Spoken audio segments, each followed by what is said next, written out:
ময়মনসিংহের মুক্তাগাছায় গ্রামীণ জনপদ নেমুরিয়ার বিদ্যুৎ বিচ্ছিন্ন মানুষের ঘরে ঘরে আলো পৌঁছে দিতে ২০ মেগাওয়াট সৌর বিদ্যুৎ প্ল্যান্ট তৈরি করছে Muktagacha solar tech energy limited এমএসইএল।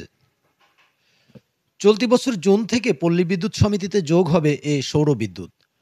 সংশ্লিষ্টরা বলছেন, মুক্তাগাছায় শীত মৌসুমে ৩০ মেগাওয়াট এবং গরমের মৌসুমে ৫০ মেগাওয়াট বিদ্যুতের প্রয়োজন হয়।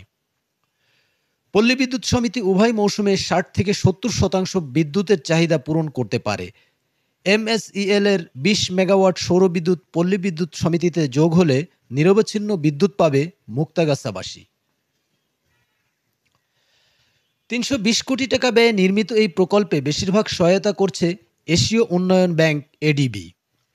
আব্দুল মালিক নামে একজন জমির মালিক বলেন, জলাশয় ও কচুরিপানার মাঝে আমার জমি, তাই সেটি পতিত থাকতো। জমির আগে জলাবদ্ধ আছে, এখন আর চুলার কোম্পানি নিয়ে এলেই বরাত করিয়া চুলার কোম্পানি দিছে, এগার আপনার ভাড়া দিতেছে।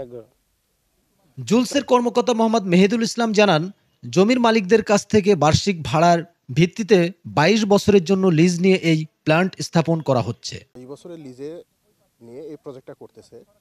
তো এই প্রজেক্টের জমির অধিকাংশ জলাভূমিকে ভরাট না করেই পিলার বসিয়ে এই বিদ্যুৎ কেন্দ্র নির্মিত হচ্ছে, ফলে তা পরিবেশের ভারসাম্য বজায় রেখেছে। এমএসইএল ২০২৪ সালের মে মাস থেকে জলাশয় পরিচ্ছন্ন করার কাজ শুরু করে। এর চেয়ে বড় প্রাপ্তির কিছু হতে পারে না। এই বিলটাতে ২০ মেগাওয়াট সোলার বিদ্যুৎ যে আসছে, এটা আমরা মনে করি যে আমাদের এলাকার জন্য একটা ভালো একটা প্রস্তাব। ময়মনসিংহ পল্লী বিদ্যুৎ সমিতি ১-এর ডিজিএম মোহাম্মদ মাজহারুল ইসলাম বলেন, মুক্তাগাছা উপজেলায় ৫০ মেগাওয়াট বিদ্যুতের প্রয়োজন, কিন্তু আমরা নিরবচ্ছিন্ন বিদ্যুৎ সরবরাহ করতে পারছি না, ফলে লোডশেডিং ও ভোল্টেজ সমস্যা হচ্ছে। এমএসইএল এর প্রকল্প থেকে সৌর বিদ্যুৎ উৎপন্ন হলে মুক্তাগাছাবাসী অনেক উপকৃত হবে।